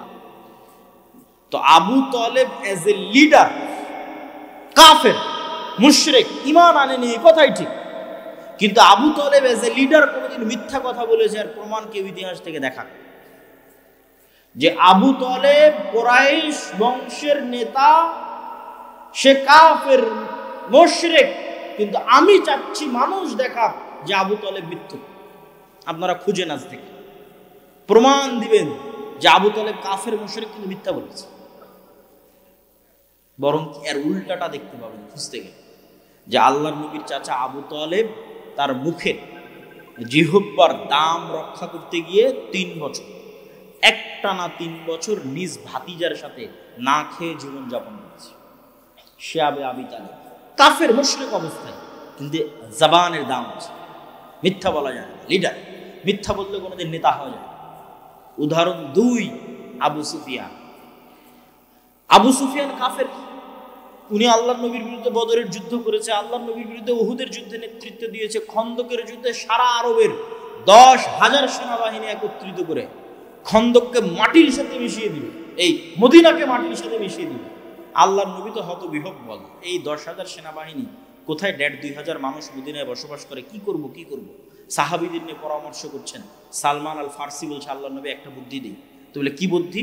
এক ঘোড়া 1 লাফ দিলে সর্বোচ্চ যতদূর যেতে পারে তার চেয়ে বড় করে গর্ত খনন করে, তাহলে ঘোড়া 1 লাফে ওই গর্ত পার হতে পারবে না। বিশাল যে ঘোড়সওয়ার বাহিনী আসবে, ওকে ওই গর্তের কাছে থেমে যেতে হবে, থেমে গিয়ে গর্তে নেমে উঠে তারপরে পার হতে হবে। এই যে গতি স্লো হয়ে গেল, এই স্লো গতিতে আমরা উপর থেকে তীর চালাবো। তো আল্লাহর নবী তার এই পরামর্শ গ্রহণ করে নিলেন। মদিনার যেই পাশে পাহাড় ছিল সেই পাশ বাদ দিয়ে চারিদিকে খন্দক করলেন। তো এই খন্দকের যুদ্ধে আল্লাহর নবীর মদিনাকে ধ্বংস করে দেওয়ার কাজের নেতৃত্ব দিচ্ছে আবু সুফিয়ান। এই আবু সুফিয়ান হুদাইবিয়ার সন্ধির পরে ব্যবসায়িক কাজে সিরিয়া গেছে, তৎকালীন সিরিয়ার রাজধানী জেরুজালেম, আজকের ফিলিস্তিন। তো হুদাইবিয়ার সন্ধির পরে আবু সুফিয়ান গেছে ব্যবসায়িক কাজে, আর আল্লাহর নবীর তো ব্যবসা নেই। আল্লাহর নবী চিঠি লিখেছেন বাদশাহ হিরাক্লিয়াসের কাছে ইসলামের দাওয়াত নিয়ে। তো বাদশাহ হিরাক্লিয়াস চিঠি পেয়ে পড়ছে যে এই চিঠি তো মোহাম্মদে আরবি লিখেছে সাল্লাল্লাহু আলাইহি ওয়াসাল্লাম। দেখো তো আজকে জেরুজালেমে আরবের কেউ আছে কিনা। খুঁজে পাওয়া গেল আবু সুফিয়ান। তা আবু সুফিয়ান আল্লাহর নবীর শত্রু, 1 মাস মদিনা ঘেরাও করে রেখেছিল খন্দকে, মদিনা ধ্বংস করবে তাই, আল্লাহর নবীকে হত্যা করবে তাই। তো শত্রুকে ডেকেছে, আবু সুফিয়ানকে ডেকেছে, আর এক শত্রু, আবু সুফিয়ানের জানি মানি শত্রু, মুহাম্মদ সাল্লাল্লাহু আলাইহি ওয়াসাল্লাম সম্পর্কে জানবে তাই। বুখারীর হাদিস। আবু সুফিয়ানের সামনে তখন কোনো মোবাইলও নাই, ক্যামেরাও নাই, রেকর্ডারও নাই, লাইভও নাই। আবু সুফিয়ান নিজে বলছে, আমি সেই দিন 1000 চেষ্টা করেও মুহাম্মদ সাল্লাল্লাহু আলাইহি ওয়াসাল্লামের নামে মিথ্যা বলতে পারিনি, একটা বাক্য।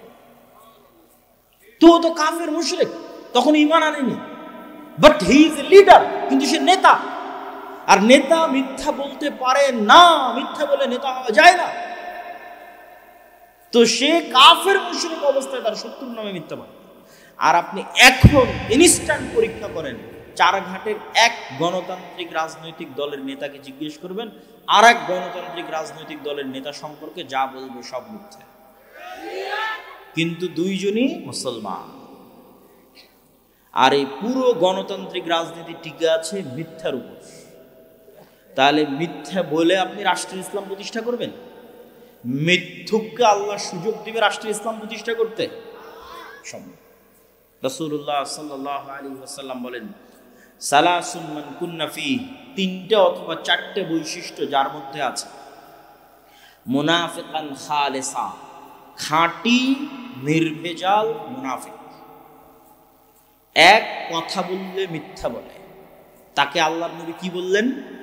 মুনাফিক। দুই, তাকে কোনো দায়িত্ব দেওয়া হয়েছে, সেই দায়িত্বের আমানতের সাথে খেয়ানত করে।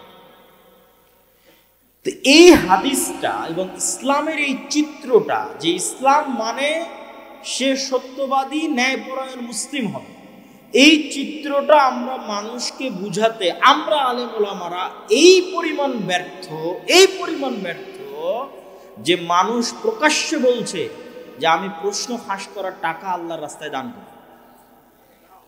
নাউজুবিল্লাহ। তাহলে ওই মানুষকে আমরা ইসলাম শিখাতে ব্যর্থ। সে প্রশ্ন ফাঁস করার টাকা আল্লাহর রাস্তায় দান করুন। আপনি এরকম কত OC, DC, SP, AC land, sub registrar নিবেন, এরা নিজ নিজ পদের দায়িত্বের আমানতের সাথে খেয়ানত করে যে টাকা অর্জন করেছে ওই টাকা দিয়ে হজ করতে গেছে। তাহলে আমরা তাদেরকে ইসলাম বুঝাতে পেরেছি? পারিনি। ওদেরকে আল্লাহর নবী বলেছেন মুনাফিক। কি বলেছেন? মুনাফিক। আর মুনাফিক মুসলিম কখনো নেতা হতে পারে না। তাহলে আপনি চারিদিকে তাকিয়ে এখন একটা মুসলমান খুঁজে বের করেন যাকে আল্লাহ ইসলামী রাষ্ট্রের নেতা বানাবে, একটাও খুঁজে পাবেন। এটাই হলো সবচেয়ে হতাশা। তো যদি খুঁজে না পাবেন তাহলে জিজ্ঞেস কেন করেন যে রাষ্ট্রীয় ইসলাম প্রতিষ্ঠা করুন? যোগ্য তো নাম রাষ্ট্রীয় ইসলাম প্রতিষ্ঠা করা। আর এই জিনিসটা আমি আরো বেশি রিয়ালাইজ করেছি, আরো বেশি অনুভব করেছি যখন ইউরোপে, ইংল্যান্ডে মুসলমানদেরকে দেখেছি। মুসলমানেরা দেধারসে আর এক খ্রিস্টান রাষ্ট্রের কাছে, আর এক কাফের রাষ্ট্রের কাছে মিথ্যা বলতেছে। ওই খ্রিস্টান কাফের রাষ্ট্রের কাছে 2টা টাকা বেশি পাবে না। মানে মুসলমানে তো মিথ্যা বলছেই, কিন্তু এক মুসলমান যে বলে যে আমি কালেমা পড়েছি আশহাদু আল্লা ইলাহা ইল্লাল্লাহ, সে নাকি নবীর উম্মত। তো নবীর উম্মতের নবীর কি অপমান, আর এই কালেমার কি অপমান যে কালেমা পাঠকারী মুসলমান আর এক খ্রিস্টান আর এক কাফের এবং কাফের রাষ্ট্রের কাছে মিথ্যা বলছে 2টা টাকা বেশি নেওয়ার জন্য। বলেন নাউজুবিল্লাহ। এই হলো মুসলমানদের আত্মমর্যাদা, এই হলো মুসলমানদের আত্মসম্মান। সম্মানিত উপস্থিতি, তাহলে আমাদের এই চারিত্রিক গুণ যতদিন উন্নত না হবে, একটা প্রজন্ম যতদিন আমরা তৈরি না করতে পারবো, যে প্রজন্ম সত্যের উপর অটল, ন্যায়ের উপর অটল, ন্যায় প্রতিষ্ঠা করবে, ন্যায় প্রতিষ্ঠার আন্দোলন করবে, ন্যায় প্রতিষ্ঠার সংগ্রাম করবে। আপনি মসজিদে যান, মাদ্রাসায় যান, ইসলামী দলে যান, ইসলামী আন্দোলনে যান, সব জায়গায় নামাজ আছে, সিয়াম আছে, সালাত আছে, আকীদা আছে, নাই তো কি ন্যায়পরায়ণতা নাই। এইটা বাস্তবতা এবং সত্য বলছি। ওই মাদ্রাসার সাথে এই মাদ্রাসার মিল নাই, ওই দলের সাথে এই দলের মিল নাই। ভিতরে যান, বাহিরের বক্তাদের মুখে শুনবেন যে মাসলা মাসাইল, আদর্শ, এগুলো আদর্শ মাসলা মাসাইল কিছু না। ভেতরে গিয়ে দেখেন হয় একজন অন্যায় করছে আর একজন মুসলিম, আর কিছু না। ইসলামী দলের নেতা যে কর্মী বেশি চামচামি করেছে ওকে পদ দিয়েছে, আর যে কর্মী কঠোর পরিশ্রম করেছে ওকে পদ দেয়নি। তাবলিগ জামাতের গন্ডগোল যান, চ্যালেঞ্জ দিলাম, বাহির থেকে আপনার মনে হচ্ছে যে না এখানে মনে হয় ফতোয়া মাসলা মাসাইলের কিছু না। ভেতরে গিয়ে দেখেন একজন জালেম আর একজন মাজলুম। মসজিদে যান, মাদ্রাসায় যান, মাদ্রাসার পরিচালক, মসজিদ কমিটির সভাপতি, সে তার মসজিদের দায়িত্বশীল যারা আছে তাদের প্রতি ন্যায় করতে পেরেছে। মাদ্রাসার পরিচালক তার মাদ্রাসার শিক্ষকদের প্রতি ন্যায় করতে পেরেছে। সালাত, সিয়াম, হজ, যাকাত সবই আছে, বাবা ন্যায় নাই। তো যিনি ন্যায় প্রতিষ্ঠা করতে পারেননি তার দলে, যিনি ন্যায় প্রতিষ্ঠা করতে পারেননি তার মাদ্রাসায়, তাকে আল্লাহ কেমনে যোগ্য মনে করবে যে সে রাষ্ট্রে ন্যায় প্রতিষ্ঠা করবে? অতএব আমাদের মূল জায়গায় হাত দিতে, ন্যায় প্রতিষ্ঠার আন্দোলন করতে। চারঘাটের মানুষ, যুবকেরা যদি মনে করে আমরা রাষ্ট্রীয় ইসলাম দেখতে চাই, তাহলে তোমার সমাজে অন্যায় বন্ধ করো। যেখানে জানাজা পড়াতে গেছে ওখানে জানাজা পড়িয়ে ওর মেয়েকে ওর ন্যায্য হিস্সা বুঝিয়ে দাও, ন্যায় প্রতিষ্ঠা। জুলম হবে, মুসলমান চেয়ে দেখবে, আবার ওই মুসলমানকে আল্লাহ নেতা বানাবে, এটা অসম্ভব। মোহাম্মদ বিন কাসেম সিন্ধু বিজয় করতে এসেছিল, আমরা জানি ইসলাম প্রচারের জন্য এসেছিল। আপনি ইতিহাস ঘেটে দেখেন, সিন্ধু বিজয় করতে এসেছিল অত্যাচারিত মা এবং বোনদেরকে বাঁচানোর জন্য, ইতিহাস তাই লেখাচ্ছে। স্পেনে গেছে তারেক বিন জিয়াদ, আমরা বলছি তারেক বিন জিয়াদ স্পেনে ইসলাম প্রচার করেছে। আপনি ইতিহাস পড়ে দেখেন, তারেক বিন জিয়াদ স্পেনে গেছে, স্পেনের মানুষেরা বারবার চিঠি লিখেছে, আমরা অত্যাচারিত, আমরা মাজলুম, আমাদের বাঁচাও। অত্যাচারিত মাজলুমকে বাঁচাতে স্পেন গেছে। তো ইসলাম হচ্ছে ন্যায়ের দিন, ন্যায়ের ধর্ম, ন্যায় প্রতিষ্ঠা করার ধর্ম। একবার যদি মুসলমানেরা আবার সত্য বলা শিখে যায়, আবার ন্যায় প্রতিষ্ঠা করা শিখে যায়, তাহলে ওই রকম রোমান আর পারস্য সাম্রাজ্যের মতো আজকের যুগের যত সুপার পাওয়ার আছে সব মুসলমানদের পায়ের নিচে। কিন্তু ওই রকম ব্যক্তিত্ব সম্পন্ন, আত্মমর্যাদা সম্পন্ন মুসলমান লাগবে। তো ব্যক্তিত্ব আত্মমর্যাদা মুসলমান তৈরি হবে কেমন? সবার তো কিস্তিতে লোন আছে, এটা হাসির কথা না। এটার পিছনে একটা হাদিস বলি আপনাদের। রাসূলুল্লাহ সাল্লাল্লাহু আলাইহি ওয়াসাল্লাম বলতেছেন, আল্লাহুম্মা ইন্নী আউযু বিকা মিনাল মা'সামি ওয়াল মাগরাম, হে আল্লাহ, পাপ থেকে বাঁচতে চাই, লোন থেকে বাঁচতে চাই। আরেক দোয়া আল্লাহ নবী বলছেন, আল্লাহুম্মা ইন্নী আউযু বিকা মিনাল হাম্মি ওয়াল হুজনি, বলতে বলতে বলছেন ওয়াজালঈদ দাইনি বা ওয়াগালাবাতিদ দাইনি, যে আমি ঋণের বোঝা থেকে বাঁচতে চাই। তো আল্লাহর নবীকে সাহাবীরা জিজ্ঞেস করছে, হাদিস সহিহ, যে আল্লাহর নবী আপনি ঋণ থেকে এত কেন বাঁচতে চান?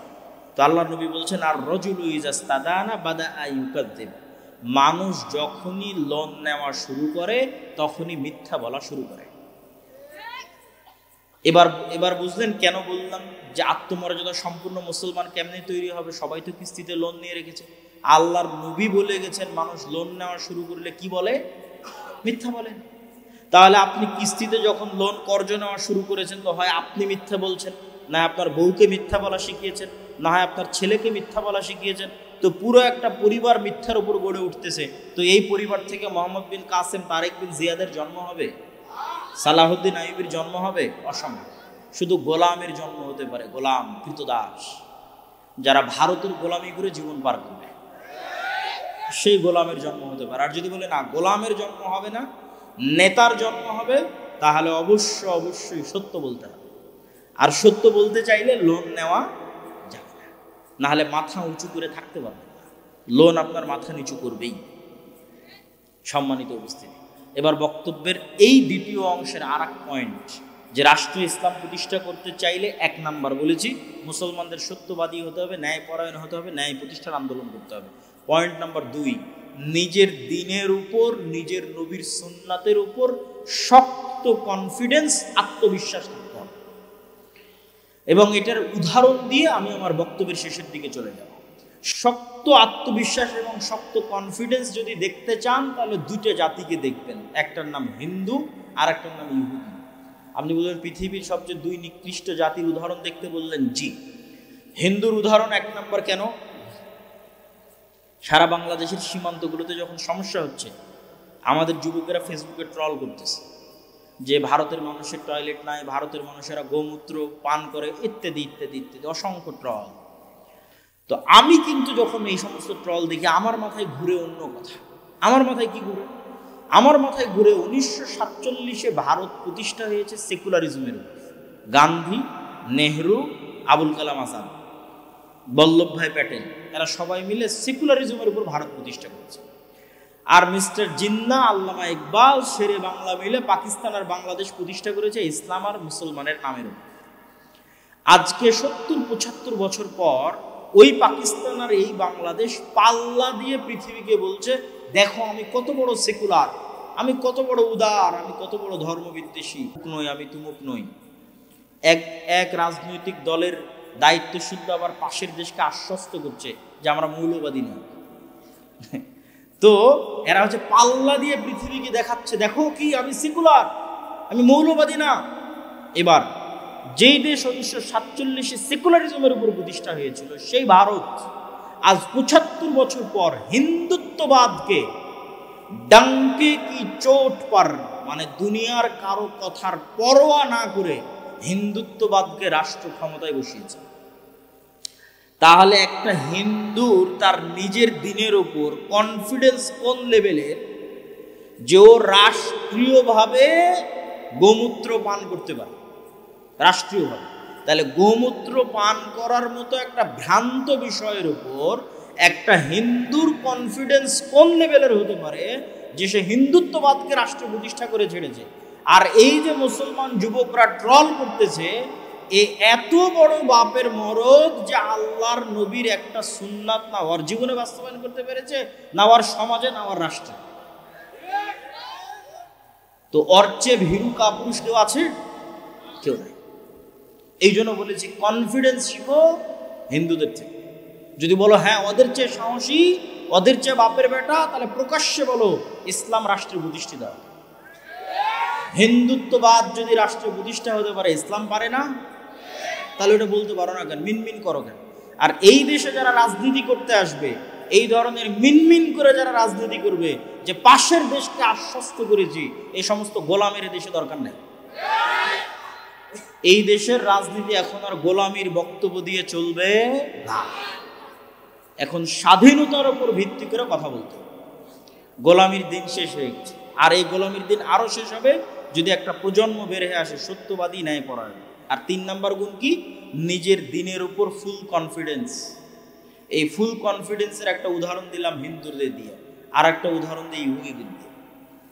লন্ডনে যদি যান, পার্সেন্টেজ যদি করেন যে লন্ডনের মুসলমানদের মধ্যে কত পার্সেন্ট মুসলমান দাঁড়িয়ে রাখে, আর লন্ডনের ইহুদিদের মধ্যে কত পার্সেন্ট ইহুদি দাঁড়িয়ে রাখে।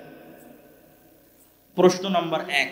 প্রশ্ন নাম্বার 2, সারা পৃথিবীর ইহুদিদের মধ্যে কয়টা ইহুদি এমন আছে, কয়টা ইহুদি ফ্যামিলি এমন আছে যে ইচ্ছাকৃতভাবে 1-এর অধিক সন্তান নেয়নি, ইচ্ছাকৃতভাবে 2-এর অধিক সন্তান নেয়নি? কয়টা? একটাও যদি কেউ খুঁজে বের করতে পারে তাও যেন পেশ করে যে একটা ইহুদি পরিবার খুঁজে পেয়েছি যে ইহুদি পরিবার ইচ্ছাকৃত 1-এর অধিক সন্তান নেয়। পয়েন্ট নাম্বার 3, একটা ইহুদি পরিবার বা একজন ইহুদি ব্যক্তি বা একটা ইহুদি সমাজের একটা অংশ খুঁজে বের করে নিয়ে আসতে হবে যারা পারস্পরিক সুদের লেনদেন করে। হ্যাঁ, সারা পৃথিবীতে সকল সুদী কারবারের গডফাদার ওরাই, কিন্তু ওরা নিজেরা সুদী লেনদেন করে। এক ভয়ঙ্কর আজীব জাতি। কি পরিমাণ কট্টর তাদের দিনের উপর। প্রত্যেকটা ইহুদি রেস্টুরেন্টে একজন করে ইহুদি রাবাই, ইহুদি হুজুর। আপনাদের পিএজির দোকানেও একজন হুজুর বেতনভুক্ত আছে, খালি দেখবে পিএজিটা হালাল ভাবে বানানো হচ্ছে কিনা। প্রত্যেকটা ইহুদি রেস্টুরেন্টে আছে। আরো অসংখ্য উদাহরণ আছে, সেগুলো দিলাম না। তো শুধু এই 3টা প্রশ্নের উত্তর যদি আর এক মুসলমানের সাথে কম্প্রোমাইজ করেন যে সারা পৃথিবীতে কয়টা মুসলমান, কত পার্সেন্ট মুসলমান সুদী লেনদেনের সাথে জড়িত, কত পার্সেন্ট ইহুদি সুদী লেনদেনের সাথে জড়িত, এরকম যে 3টা প্রশ্ন করলাম, দাড়ির প্রশ্ন করলাম, খালি এই 3টা প্রশ্নের উত্তর খুঁজে নিয়ে আসবেন। দেখবেন কে নিজের দিনের ওপর বেশি কট্টর আর কে নিজের দিনের ওপর। আজকের যুগের মুসলমান তো দাড়ি রাখার আগে 10 বার ডানে 10 বার বামে তাকাবে, না জানি কি সন্ত্রাসী বলে, না জানি কি জঙ্গি বলে, কিন্তু এই পরোয়া ইহুদিরা করে না। সম্মানিত উপস্থিতি, বক্তব্য দীর্ঘায়িত করতে চাচ্ছি না। নিজের দিনের উপর শক্ত কনফিডেন্স থাকতে হবে, নো কম্প্রোমাইজ। পয়েন্ট নাম্বার 3, এটা হলো আজকের বক্তব্যের শেষ পয়েন্ট। সেটা হচ্ছে ইব্রাহিম আলাইহিসসালামের আদর্শ কুফরি মতবাদ এবং শিরকি মতবাদ থেকে নিজেকে মুক্ত ঘোষণা করা। ইব্রাহিম আলাইহিসসালাম বলছেন কাফারনা বিকুম, তোমাদের কুফরি করলাম, তোমাদের কাফের, তোমাদের মূর্তির কাফের।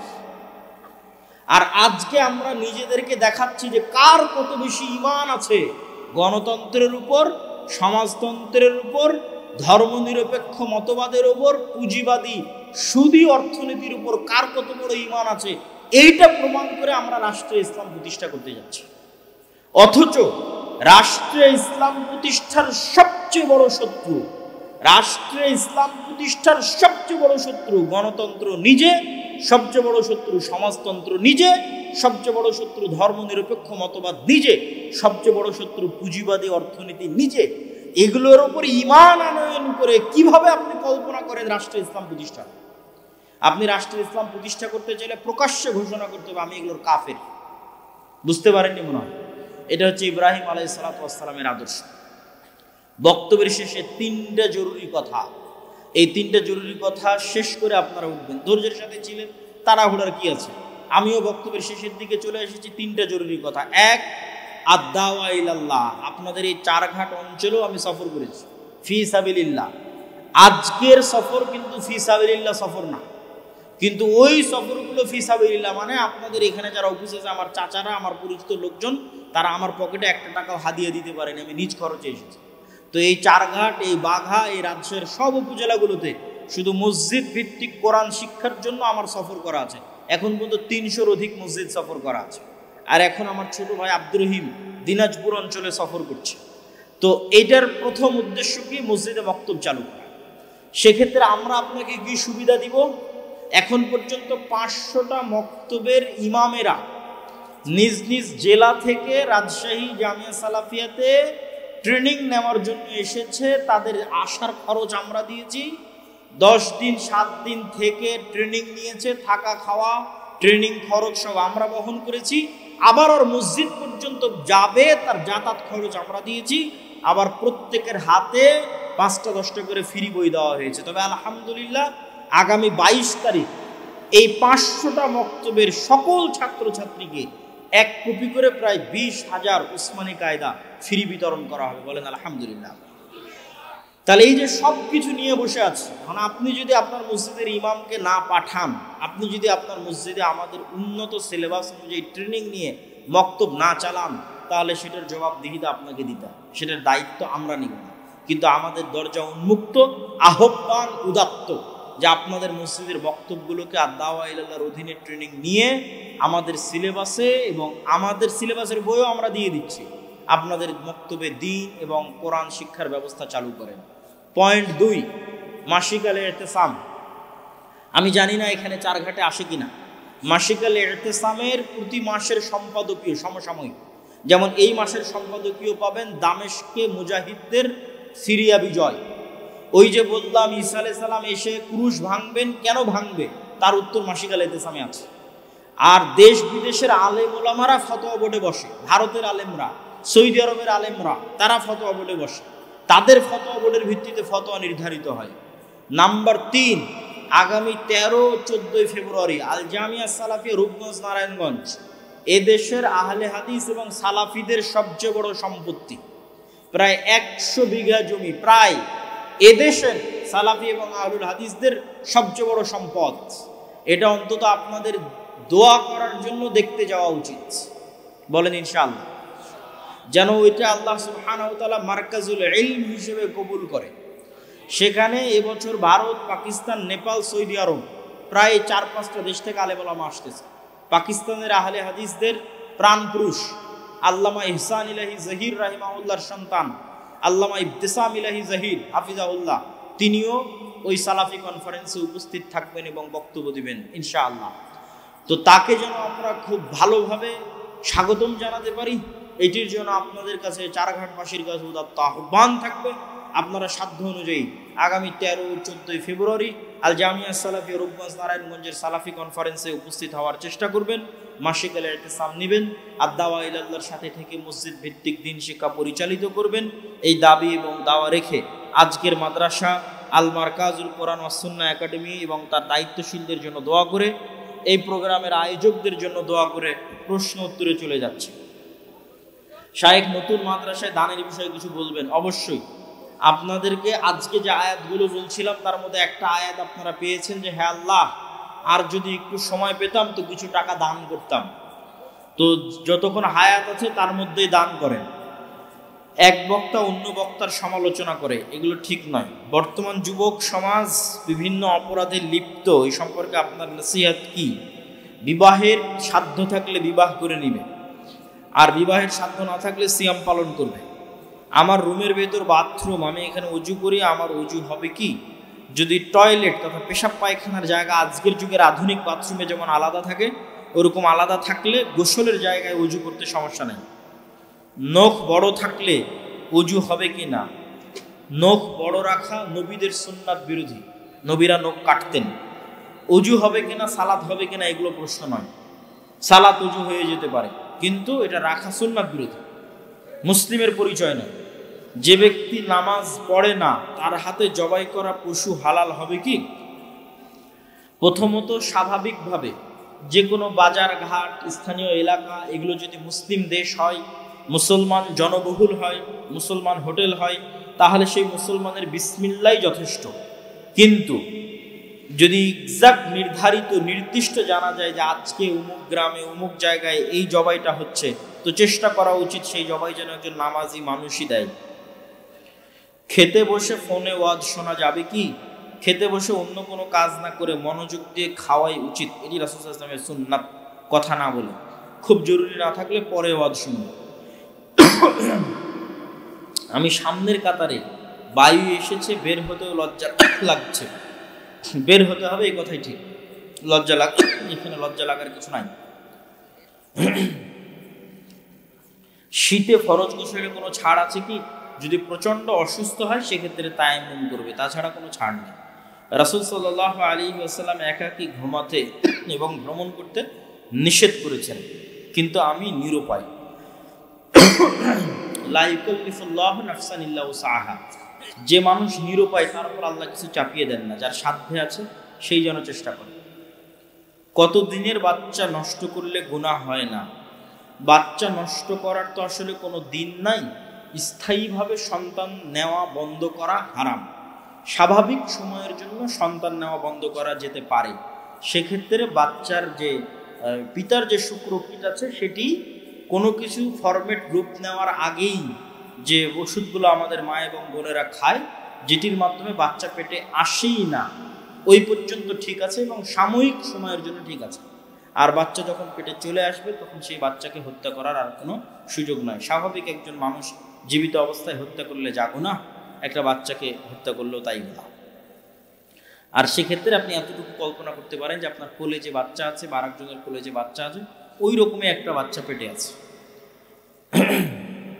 সালাতের সময় মুখ হাত পা ঢেকে সালাত আদায় করা উচিত না মুখ হাত পা খোলা রেখে? যদি মেয়েদের ক্ষেত্রে হয় তাহলে আশেপাশে কোনো পুরুষ মানুষ না থাকলে তারাও হাতের কবজি পর্যন্ত এবং মুখমণ্ডল এবং পায়ের পাতা এগুলো খোলা রেখে সালাত আদায় করবে, এটাই সুন্নাত। মেহেদি পায়ে দিতে পারবে? অবশ্যই দিতে পারবে। সালাত বাদে বুকে হাত বেঁধে দাঁড়িয়ে থাকা যাবে কি? কোনো সমস্যা নেই, বিধি নিষেধ কিছুই নাই, স্বাভাবিক। জন্মদিন পালন করা যাবে কি? জন্মদিন পালন করার ক্ষেত্রে যদি মানুষ মনে করে যে এই দিনে ভালো কিছু করলে ভালো কিছু হবে, তাহলে শিরক। আর ভালো কিছু করলে ভালো কিছু হবে এরকম কোনো বিশ্বাস নাই, এমনি পালন করে যুগের সাথে, তাহলে হারাম, তাহলে স্বাভাবিক হারাম। আর কল্যাণকর কিছু মনে করে পালন করলে শিরক। আল্লাহ বলছে উলঙ্গ হয়ে গোসল করা যাবে কিনা? আল্লাহ বলছেন মানুষ যেন আমাকে বেশি লজ্জা পায়, সেক্ষেত্রে না করাই উচিত। স্বাভাবিক বাধ্যবাধকতার পরিস্থিতি যদি হয়, কোনো সমস্যা যদি থাকে, তাতে গুনাহ না, কিন্তু উচিত পোশাক গায়ে রেখে গোসল করা। অলসতা বশত সালাত না পড়া আর অস্বীকার করা, দুইটার কি একই বিধান? অলসতা বশত সালাত একদিনও পড়ে না আর অস্বীকার করে, দুইটা প্রায় একই। আর অলসতা বশত সালাত মাঝে মধ্যে মিস যায়, মাঝে মধ্যে পড়ে, তাহলে ওই যে ওয়াইলুল লিল মুসাল্লিন আল্লাযীনা হুম আন সালাতিহিম সাহুন, ধ্বংস ওই সমস্ত মুসাল্লিদের জন্য যারা সালাত থেকে গাফেল, কিন্তু তার হুকুম সালাত অস্বীকারীর মতো নয়। সে সালাত আদায়কারী, কিন্তু তারও ধ্বংস আছে, কেন? সে সালাত থেকে গাফেল। কি প্রশ্ন করেছে! আহলে হাদিসরা আবার এগুলো প্রশ্ন করেন। একজন দেওবন্দি অনুসারী স্কুল শিক্ষকের প্রশ্ন, মহিলারা কি প্রজেক্টরের মাধ্যমে বক্তব্য রাখতে পারবে?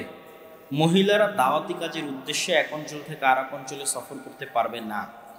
আর মহিলাদের দাওয়াত বা প্রচার কাজে অংশগ্রহণ করা জরুরি নয়। যখন এরকম ছেলে নাই, দাওয়াত দিবে, দাওয়াতি কাজ করবে, সেই সমস্ত পরিস্থিতি হলে সেটা ভিন্ন কথা। অথবা এরকম কোনো স্পেশাল মেয়ে যার কাছে স্পেশাল নলেজ আছে, জ্ঞান আছে, তো মানুষ তার কাছে যাবে জ্ঞান নেওয়ার জন্য। বাসায় দাওয়াতি কাজ করতে পারে, মেয়েরা নিজ নিজ বাসায় আশেপাশের পাড়া প্রতিবেশীর মতো দাওয়াতি কাজ করতে পারে। দাড়ি রাখা কি ফরজ? দাড়ি রাখা, মুসলমানি করা, এগুলোর সম্পর্ক ফরজের সাথে নয়। এগুলোর সম্পর্ক হচ্ছে মুসলমানের চিহ্ন। আপনি একজনকে বলতে বলেন যে মুসলমানি করা ফরজ, সে দলিল আদিল্লাহ কোরআন হাদিস থেকে পেশ করুক, কথা ওইটা না। কোথায় কি মুসলমানই করা মুসলমান হওয়ার চিহ্ন। তো দাড়ি রাখা কি মুসলমান হওয়ার চিহ্ন। যে দাড়ি নাই সে মুসলমানদের কাতারে পড়ে না, মানুষ দেখলে মনে করবে না সে মুসলমান না, সে হয়তো কাফের, মুশরিক, মুনাফিক, ইহুদি, চাড়াল, হিন্দু। আর যদি দাড়ি থাকে তাহলে এটা একটা আলামত যে না এই লোকটা মুসলমান হতে পারে। ইসলামী জালসায় মহিলারা পর্দার আড়াল থেকে প্রজেক্টর দেখতে পারবে। আমি শপিং ব্যাগের প্রিন্টের কাজ করি, অনেক সময় অনেক শপিং ব্যাগে ঈশ্বর সর্বশক্তিমান এই কথা লিখতে পারে। এইটা একটি ধর্মবিরোধী কথা। আপনি লিখতে বলবেন আল্লাহ সর্বশক্তিমান, তাহলে করা যাবে না। চারঘাটে আহলে কোরআনের প্রচার প্রসার বৃদ্ধি পেয়েছে, আমাদের করণীয় কি? করণীয় হচ্ছে তাদের বিষয়ে আপনাকে জ্ঞান অর্জন করতে হবে, জ্ঞান অর্জন করে দাওয়াতি কাজ করতে হবে। সেক্ষেত্রে আমাদের বক্তব্য, আমাদের লেখনী এগুলোকে আপনারা সাথে রাখতে পারেন। আমারই দুটো বই আছে, আমরা হাদিস মানতে বাধ্য, কোরআনের আলোকে হাদিসের অপরিহার্যতা, এবং আমার একটা ডিবেটও আছে। এগুলো দেখে দাওয়াতি কাজ করবেন, হতাশ হওয়ার কিছু নাই। মিথ্যা বাতিল মতবাদ মাঝে মধ্যে মনে হয় খুব বেশি মানুষ গ্রহণ করছে, স্থায়ীভাবে কখনো এগুলো টিকে থাকে না, ওই সাময়িক, আবার 2 দিন পর হারায় যায়। কেননা সত্যের শক্তি ভিন্ন, আর মিথ্যের কোনো শক্তি নেই, এটা মিথ্যা। আজানের শেষ কথা লা ইলাহা ইল্লাল্লাহ বলার পর মুহাম্মদ রাসূলুল্লাহ বলা যাবে কি? কোনো প্রয়োজন নাই। আজান শেষ হয়ে গেছে, আজান শেষের দোয়া বলা। রাসূল সাল্লাল্লাহু আলাইহি ওয়াসাল্লামের মেরাজ সশরীরে ছিল না স্বপ্নে ছিল? অবশ্যই সশরীরে। যদি স্বপ্নে হতো তাহলে মক্কার কাফেরদের মধ্যে কি আর অত কানাঘুষা, অত গন্ডগোল, অত মারামারি হতো না?